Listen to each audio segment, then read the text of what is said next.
Est-ce que pour vous, le pays est prêt à un président, potentiellement Jordan Bardella, si l'on en croit aujourd'hui les sondages, qui est bien placé, et s'il était candidat, à un président aussi jeune que l'est Jordan Bardella? Ou est-ce qu'il y a toujours une prime à l'expérience, comme celle de Marine Le Pen, qui serait une meilleure candidate selon vous? Moi, je suis désolée, je veux bien qu'on passe l'émission sur la perspective de Jordan Bardella, président de la République et candidat, mais à l'heure où je vous parle, lui-même... Avant d'aller plus loin, clique sur s'abonner. Chaque seconde compte. Alors reste avec nous. Fais-le maintenant et abonne-toi.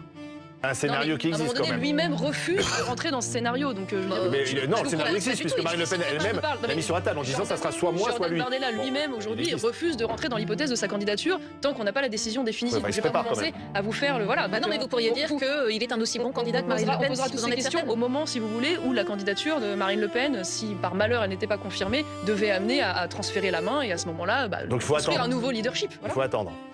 Il faut attendre. D'ici là, c'est tabou. Il faut On ne doit pas attendre. évoquer le sujet. Mais pas du tout. D'ici là, Marine Le Pen est candidate, voilà, et donc on construit cette candidature. Et moi, je plaide pour, comme je vous disais, une coalition des droites plus large avec elle, et je tâche d'y contribuer à mon niveau. Et vous poserez toutes ces questions le moment venu, mais je suis pas sûre que ce soit ça qui passionne les Français. Et quant à vous, pas de campagne élyséenne, pas de candidature. Non, pas de candidature. C'est sûr. Oui, c'est tout à fait sûr. Moi, je suis là, une fois de plus, pour rassembler un maximum de Français. Je ne suis pas avec mon mouvement Identité Liberté pour apporter de la division, mais au contraire pour incarner une ligne qui est singulière, pas vous surprendre, plus libérale sur les questions économiques, plus conservatrice sur les sujets de société, parce que je considère qu'elle n'est pas absolument représentée ailleurs, mais une fois de plus, les coalitions, c'est additionner les singularités. Et vous pourriez être dans un gouvernement de Jordan Bardella président.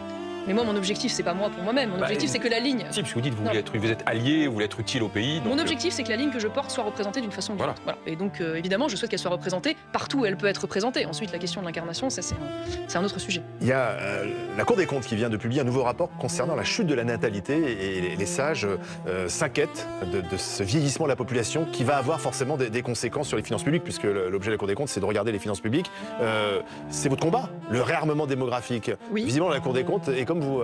Oui, elle s'inquiète. nous faisons en effet un colloque à ce sujet parce que je suis assez interpellée par le fait que ce soit un des grands absents, par exemple, de la question budgétaire.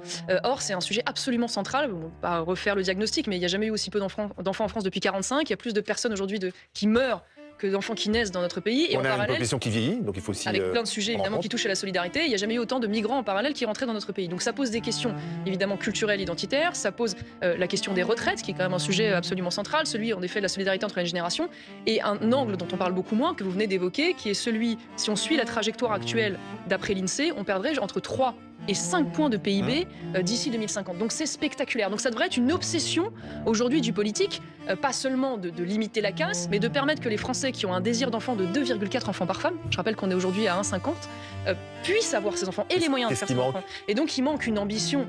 Parce que c'est vrai que depuis les Et socialistes... ça passe par des aides au logement, des primes, des ça prêts à taux passe zéro. par une politique En cohérente. Italie, par exemple, Mais- c'est une prime de 1 000 € pour les Absolument, mamans. et je vais vous dire, il y a un modèle qui est intéressant, qui est le modèle hongrois, qui depuis une dizaine d'années maintenant a obtenu des résultats, puisque de mémoire on est passé de 1,3 à 1,5 enfants, où on a par exemple des mesures extrêmement ambitieuses, comme typiquement le fait qu'une mère qui a plus de 3 enfants ne paye plus d'impôt sur le revenu.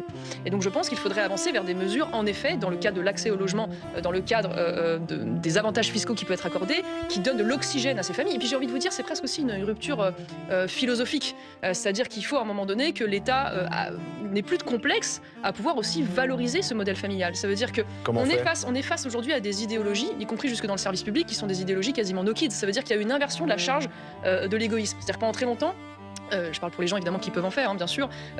Les égoïstes, c'était ceux qui ne voulaient pas faire d'enfants parce que finalement, c'était des gens qui voulaient simplement être dans leur plaisir immédiat, ne pas s'ennuyer avec ce sujet et qui desservaient la société pour toutes les raisons que je viens de vous donner. Aujourd'hui, on a quasiment inversé la chose. C'est-à-dire que c'est les gens qui font des enfants qui seraient des égoïstes parce que vous comprenez, l'avenir va mal, le bilan carbone des enfants.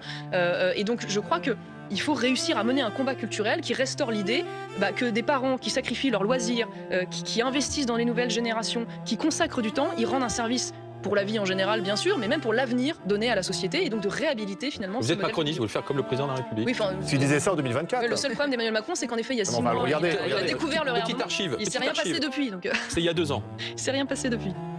Notre France sera aussi plus forte par la relance de sa natalité.